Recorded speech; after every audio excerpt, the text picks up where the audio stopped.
It's official. Washington is a member of the Big Ten.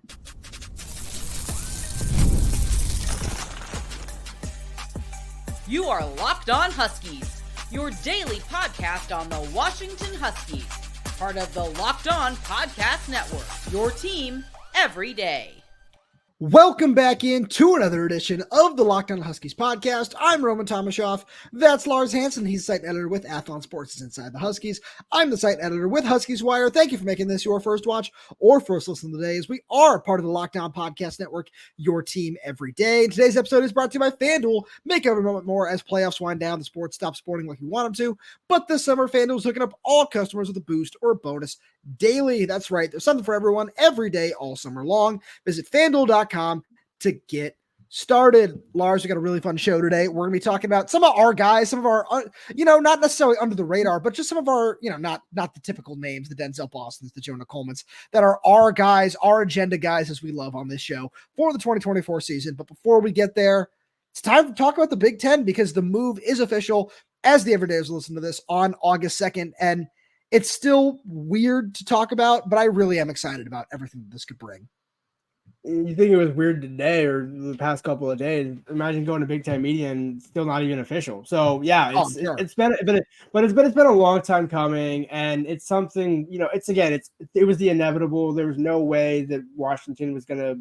Could you imagine? Let's unpack that in the reverse, because of why it's so important. Could you imagine Washington right now as a Pac-12, Pac-10, whatever you want to call it, school? Pac-3?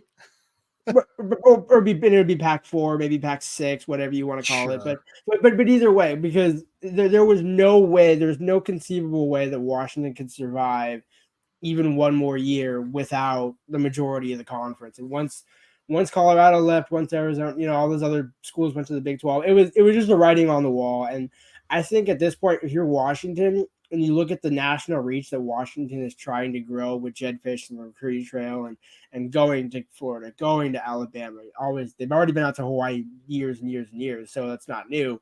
But just expanding that national footprint, that's what the move to the Big Ten gets you. And that's not what it gets you per se, but it coincides with it. And that's why it was so important, because Washington was not going to survive without a move.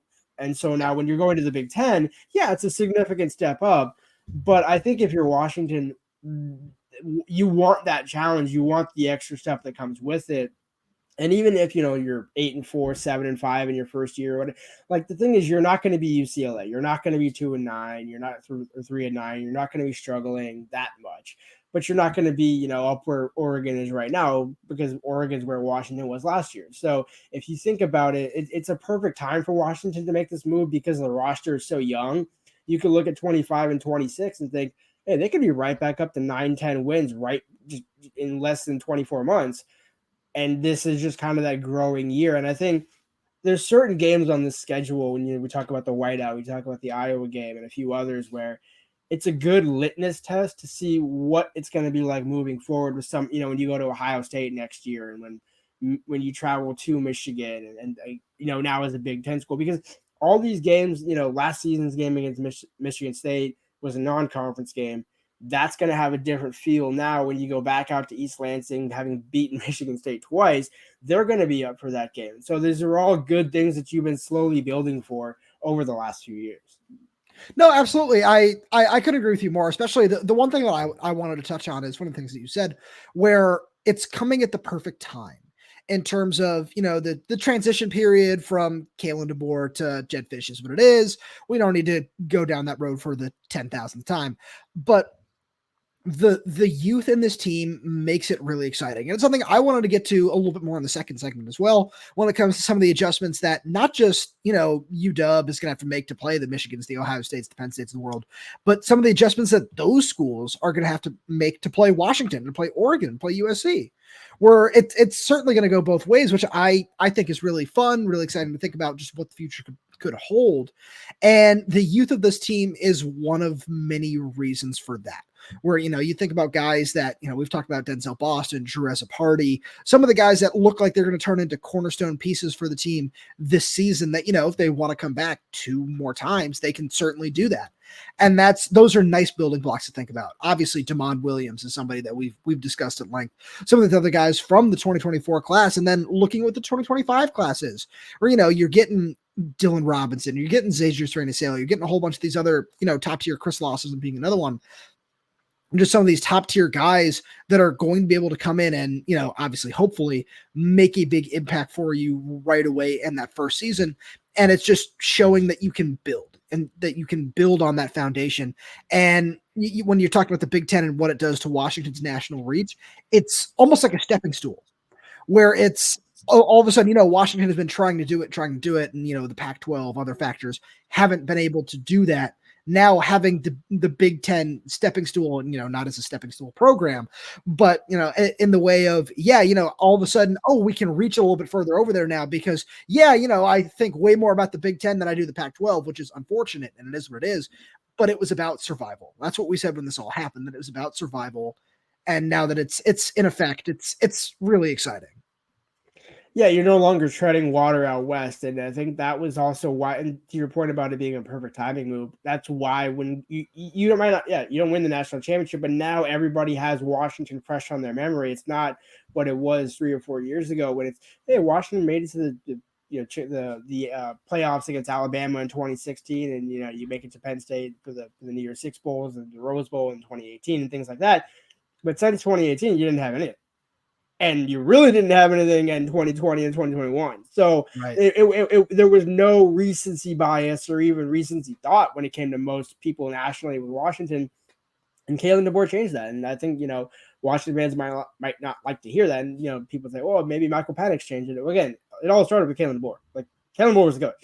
Yeah. If Jedd ends up doing the same thing, Jedd did it. It wasn't Will Rogers. It wasn't just Damon. It was Jedd at the top.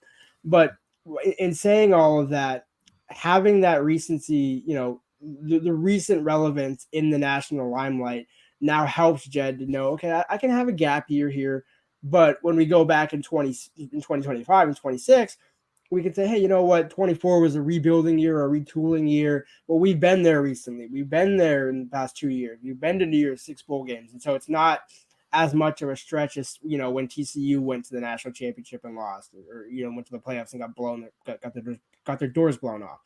So when you think about it from that perspective, and then you pair to it with when you're going into Big Ten country, you're no longer saying, hey, your parents are going to come all the way out to Washington every single time. It's, well, hey, you know what? Maybe we can go to all the road games and we'll do this and that and make a few Husky Stadium games because we live in Alabama, so it's harder for us to make that cross-country trip.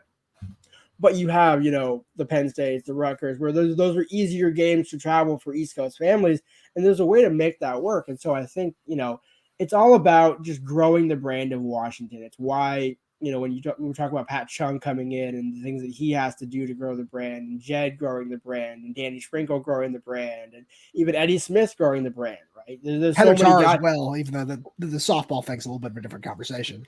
Well, I was gonna that we might as well almost have that discussion because I think there's other sports. Obviously, we're a football centric show here, but there's other things that play that to your point about softball, where every program is going to have a hurdle, but it's having the Washington brand and the Big Ten brand next to each other, tied together. Yeah. That's what's the saving grace. Where if you had Washington going to the ACC, like we're seeing with Stanford and Cal, and it's okay, well, how is this going to work with two way out here and everybody else way over there? It's a lot more of a square peg on a round hole in that respect.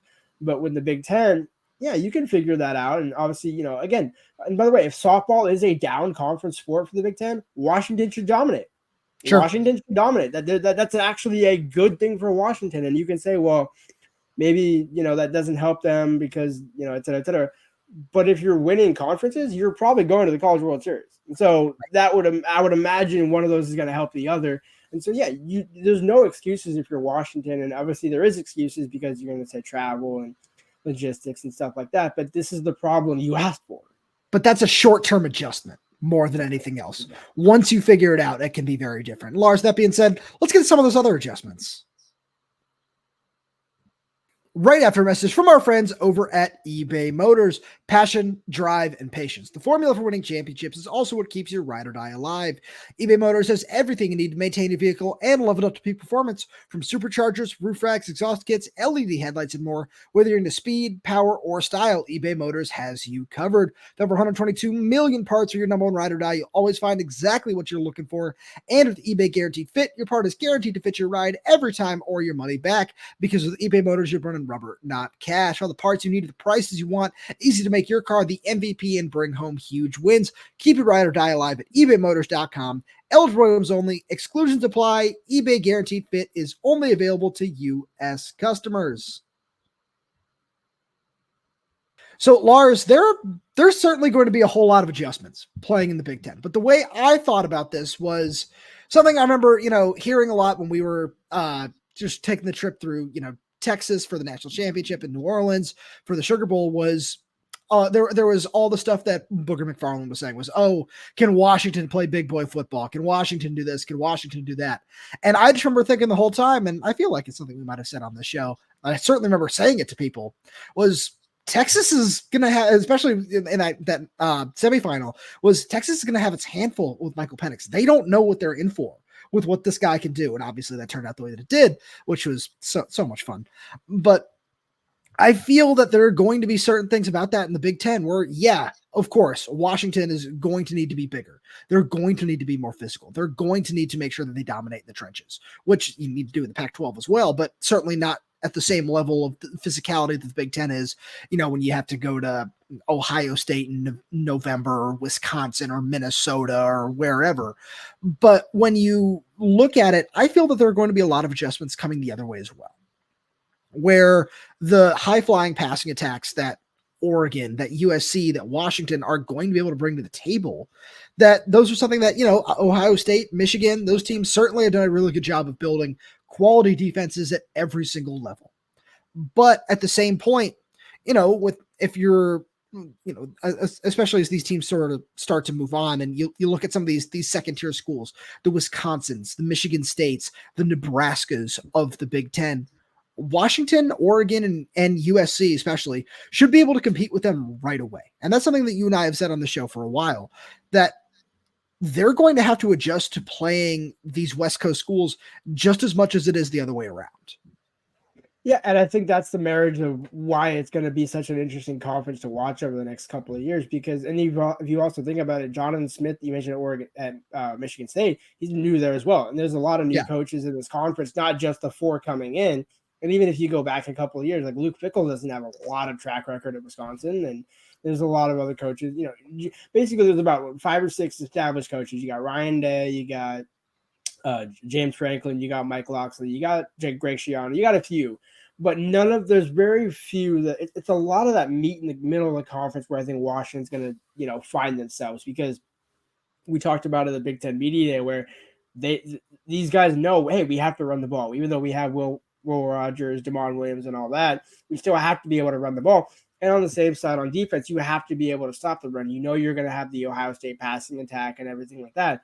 But just as much as we know Ohio State loves to throw the ball, you still had, Zeke Elliott, all those guys in the running back room over the years, Travion Henderson, and all those guys.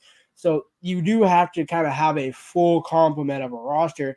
And I think that's what we've seen Jedd try and build. If you look at the 25 recruiting class, going back to last segment, where you're getting the receivers, but you're also getting the cornerbacks, you're getting the linebackers, you're getting the safeties. And the question that I think we both have is the defensive line and offensive line going to be enough? I think that's the only one that we don't necessarily have a solid answer for. But everything else is fine. I think everything else, you look at the quarterbacks, you look at the running backs, it's all fine. It's Julian McMahon, 6'2", 210. That's fine. I'm good with that. No, absolutely.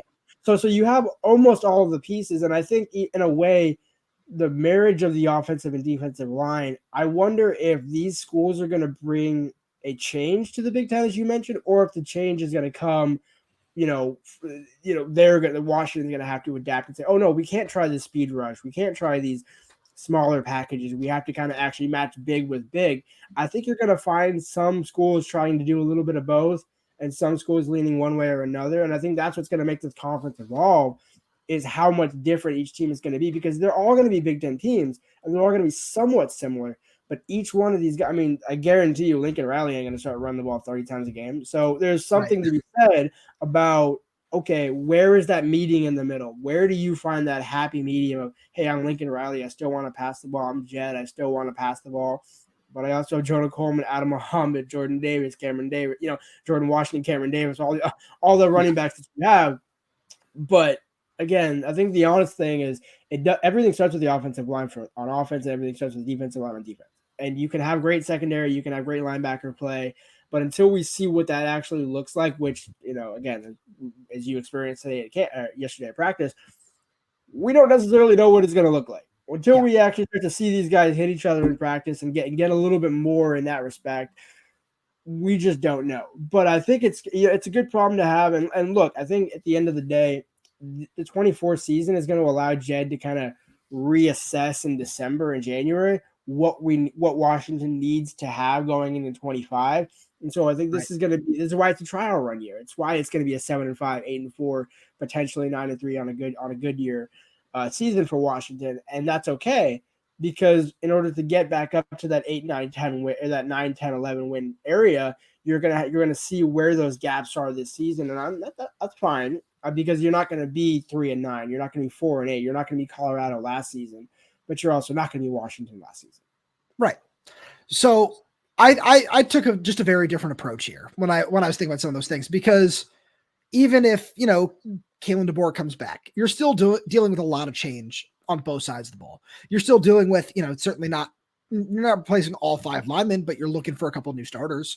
You're still bringing in Drew as a party, but you're still looking for a couple of different things, a couple of moving pieces, some sort of that sort of thing. I was looking at some of this from a logistical standpoint, because I really do believe that that's going to be the biggest adjustment.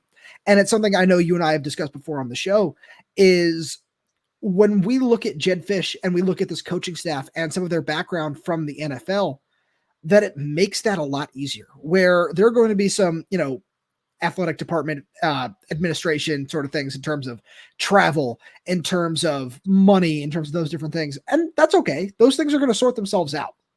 Those things will certainly find a way to sort themselves out in the long term, especially when you think about the Big Ten media contract that's coming down the pipeline in a couple of years. Yeah, you got to be patient. You got to wait for that to actually kick in. But, by the time it gets there, the team is going to be in full stride. The program is going to understand what it takes to compete, what it takes to just make all the necessary adjustments that we're thinking about right now. Instead of thinking about, the longest flight that this team is going to have to take for a conference game is from here to Tucson or Tempe. It's all of a sudden, no, that flight is, to Piscataway. It's a very different thing, but those things in and of itself, after a year, 2 years, that's going to all sort itself out. So I'm not concerned about those things. But what I am concerned about is just what it takes to find that level of play that you're talking about in the trenches, up front, in the front seven, which you certainly needed in the Pac-12 as well. And it's certainly being taken to another level now. But the more I look at it, the more I feel that Jedd is the right guy to help get Washington on the right path.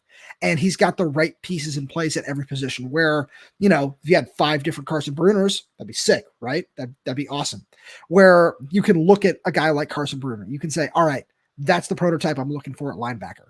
That's why, getting Xavier Swain-Sale, outside of a whole bunch of other reasons, is so crucial for the future of the program. Not only is, a speedy in-state guy who's really highly ranked, but he also fits the bill of exactly what you want in a Big Ten linebacker. That's why getting Dylan Robinson is so important. That's why getting, some of these guys along the offensive line, like a Chantalele, that's why getting those sort of guys in the building is so important, because he sees the vision. He says, I understand that we're here and we need to be there.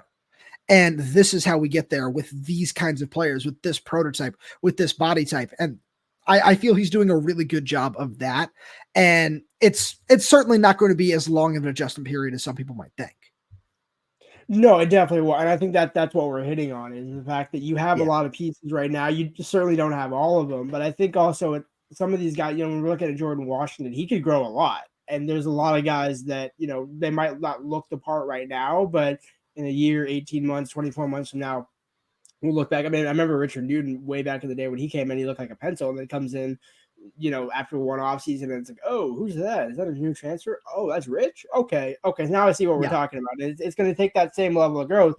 but it's also why when you bring in, all the people that he did from Arizona with the strength staff and Tyler Owens and everything like that, it's not just the on-field coaches. It's not just the recruiting guys. It's also, I think it was Cedric Thompson or Ed Thompson's one of them, but there's also there's a few other guys that Jedd's brought in.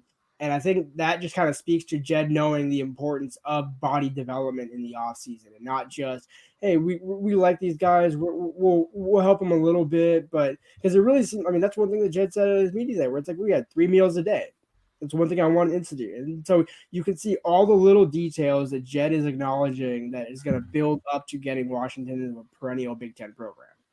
Right. And I mean, as much as all those off-field things are important, the guys on the field are really important too. Let's get into some of our agendas for the 2024 season.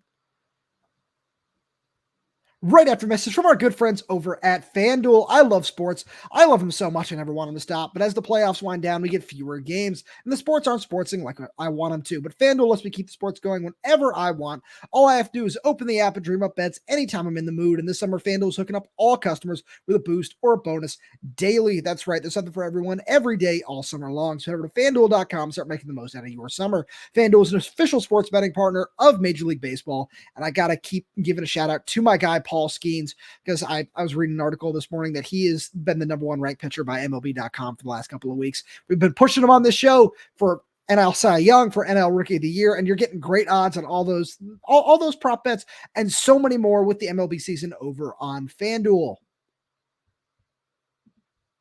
Lars, going into the 2024 season, we've got our agendas. We've always had our agendas on this show, and we're going to get a little chance to get them out right now. We've each picked 3 guys that we want to talk about. And like I said in the opener, it's not going to be the stars. You're not going to hear Denzel Boston or Jonah Coleman or Will Rogers or even Damon Williams, because we've talked about those guys ad nauseum. And we've talked about a lot of these guys too. But we're staking our claim. These guys are going to have big 2024 seasons for one reason or another. Who's your first? So we're going to start back to front here. At least for me, at least that's where I'm going to start. And I'm going to take Broussard, the Sacramento State transfer. One of the guys that I first noticed, again, as we said on yesterday's show, there's a few guys that popped off the field right away. But even though there wasn't a ton of on-field drills, just watching Broussard go against Justin Harrington and some of these other defensive backs, he looks the part. He looks every bit of 6'3", 200. And I think he could even be 205, maybe even 210. He's completely filled out. My thing is, I don't think that size is going to hinder his range either. He's not a big bruising, all I can do is hit kind of guy, because we saw it at Sacramento State, where even though he was 193, listed 193 at Sacramento State, I think certainly going to have a chance to play above his weight at Washington. And for me, when you look at what the secondary needed, you had Cam Fabiculonen, you have a piece of Price Sox, some good cornerbacks, but you really needed that second guaranteed lockdown safety. And that's no disrespect to Mikel, because I think Mikel will certainly have a role on this team in the 2 deeps. But everything that Broussard showed for multiple seasons at Sacramento State is what Mikel hasn't shown at Washington, where he's shown the ability to be timely, come in second half of games and make a play here and there, but it hasn't been consistent, and it hasn't been to the level of impact that Broussard had. And when you look at what Vinny Cincinnati wants to do with these safeties, Broussard can pretty much do it all right next to Cam Fab. And so having both those 2 guys with long athletic bodies being able to come down and hit and also drop back in coverage and play a couple of different positions, I think to me, that's the first guy I want to start with. So I like that a lot, and I also started in the secondary, and somebody who I've certainly talked up a lot on this show over on Huskies Wire as well, and that's Justin Harrington, where he was another guy who, when we got there for the first practice, we were just like, there he is. We could very clearly tell which one Justin Harrington is, because he looks every bit of 6'3", 220, and just basically exactly what you said about Broussard, where one thing that really stood out to me during day one was that Justin's working with the safeties, where he played the nickel, that cheetah position, as they call it in Oklahoma, down there for his last couple of seasons, where he's moving back to safety, where I don't think that's going to hinder his ability to walk down. If there's a tight end in the slot, you certainly much rather somebody who's 6'3", 220 than Jordan Shaw, where we really like Jordan Shaw, but you want to make sure you have every, bit of length and height that you possibly can against a guy like that. And He's somebody who can certainly play on the back end, roam, play deep coverage, and anything over the top if you need him to as well. But I really tried my best to get the answer out of both Vinny Sunseri and Steve Belichick, where they saw him in a similar mold to what Jabril Peppers has done with the New England Patriots for the last couple of seasons, where he lines up at linebacker, he lines up at safety, he lines up wherever they need him to. And it certainly feels like that's something that they want to do and just preach that versatility in the defense. And that's something I really want to watch over the next couple of weeks. But no matter what role they use him in, if he can stay healthy, since that's been his biggest thing, if he can make sure he stays healthy this season, then I really think he's going to have a big time impact. Yeah, people forget he was the number 1 ranked cornerback coming out of junior college. So he's got the range to do a lot of different things. And so like you, I'm intrigued to see how that all comes to fruition. So kind of moving forward into the front seven on defense, I got 2 guys that I'm really intrigued to see which one pops and how they pop. So I'm going to start with Jaden Wayne, one of the Miami transfers. Obviously, we talked about the other Miami transfer, Logan Sagapalo, yesterday. So today I want to talk about Jayden Wayne, because when you look at what he was, I remember watching him at Lincoln. I remember watching him as a split out wide receiver at 6'5", 6'6", as he was coming off the edge. So I watched him at edge, and then I watched him at receiver, and I'm like, man, this guy's just a freak athlete. And then we see the picture that his father posted yesterday or a couple of days ago from the offseason work that he'd done. He's going to find a way to play some time this season. I don't know. And I think when I think about Jayden Wayne, I think probably he might have an impact on special teams before he sees time on defense. But in kind of the prototypical NFL style, that's where most guys start out anyway. You start out on special teams, and if you prove you can hang on special teams, then you get reps at edge. Lance Holtzclaw was the same way, where you don't just, oh, hey, we have this, 5-star edge, so we're just going to put him at edge. He's too special to be on the special teams and all that sort of stuff, no pun intended. But I think when you look at his size, and he's got some speed. I don't necessarily know how much quicker he is now than when he was both at Lincoln and Miami. But I think having so many edge rushers, he's kind of the guy where I would say he's going to have more of an edge impact in 25 and 26. But I don't think he's not going to have any impact this season. And so I'm just really curious to see how much he pops at edge and how much he pops at special teams. Because I think one's going to be more so this season and one's going to be more so next season. But either way, you're going to have a hard time keeping him off the field. Yeah, I agree. And I feel like I could say the exact same thing about Deshawn Lynch, where edge, defensive tackle, whatever position he's going to play at. I know I just said it about Justin Harrington, but it's the same thing where, as we're getting used to some of these guys, learning their numbers, where that's a lot of the first couple of days for us on the media side of things, peek behind the curtain there, where we're kind of like, 41, that's Deshawn Lynch. Oh, okay. Oh yeah. Oh, there he is. Yeah. I'm not going to miss him again. Where he's just a guy where he just looks the part, looks every bit of 6'5", 290, 292, whatever it is that he's close to that. And just the more I watch him, he was lining up, taking a lot of snaps on the edge, just in terms of some of the walkthrough stuff that they were doing. And the more I watch him, the more I can just see the versatility, where he moves so well for that size. You could have told me that he was listed at 260, where it certainly doesn't look it, where he looks every bit of 290, like I said, but he moves like he's a lot lighter than that. And that's really exciting, where that's why I really believe that you can kick him inside for different things when you want to just do a pass, just have him as a pass rusher in there and have him as an edge setter against the run on the outside, where he's so quick off the line for his size, and just the role that he played at Sac State, he can certainly do it again up here. And he's one of the guys where, you talk about Jaden Wayne. I know you're going to get some of the other guys as well, like Russell Davis being another one who's put on a decent amount of weight. And you look at those guys where you say, okay, in the spring are these guys going to be able to set the edge? And now it's, oh, no, yeah, they can set the edge. And that all starts with Deshawn Lynch, in my opinion. Yeah, I mean, that's going to be an interesting one, just because I remember asking Jason Kafusi at Media Day, I was like, hey, so 3 tech or outside? And he's like, yes. Yep, that's beautiful. That's the right answer. And he's like, now, obviously, again, most of the time that he had at Sac State was his edge, but certainly to your point, he can play inside, outside. I think this is why you get so many versatile guys, which feeds perfectly into my last guy, and it's Isaiah Ward, a guy we did see in the spring, a guy we had talked about on the show. But I just think the more I think about Isaiah Ward and the impact that he can have, he already came in way above everybody else. He came in at, before Lynch, before all these guys. So he's got that 15 practices in the bank, plus his relationship with Kafusi at Arizona. So that marriage between him and Belichick of knowing how to use him. And then I still want to see him in nickel. I still want to see it. It's not going to be a ton. But I want to like see 5 snaps. But those 5, he might have like 2 picks. And I think, and that, with that being said, but it's how you bring pressure, because when you talk about what we talked about the last couple segments, Big Ten offenses, you're going to need an edge crashing, guys bounce outside when you're running the ball. There's so many different things that Big Ten offenses do, even though it's, run the ball, that sort of thing. Having so many different types of edge rushers, like Jayden Wayne and Isaiah Ward are 2 different types of edge rushers, flat out. And Deshawn Lynch and Isaiah Ward are 2 different types of edge rushers, flat out. So that's why you have so many different body types. And as we start to look through 4, 5, 6, 7 deep at edge, it's like, how are they going to get all these guys in? Well, they're not all the same. And I think that's why they're going to all end up playing, is because there's so many different guys you can do different things with. It's Steve Belichick's problem to figure out how to bring the most out of all those guys. Yeah, I like that a lot. So for my last one, we need to make sure we got an offensive guy in here. And somebody who you've mentioned a couple times now on the show is running back Jordan Washington. And he's somebody where, it's very easy to find Jordan Washington on the field, because he certainly is very slight, as you talked about a little earlier. And that's okay, because like we said yesterday, he's somebody with just top gear speed, just some of the most impressive speed that you'll see on the football field.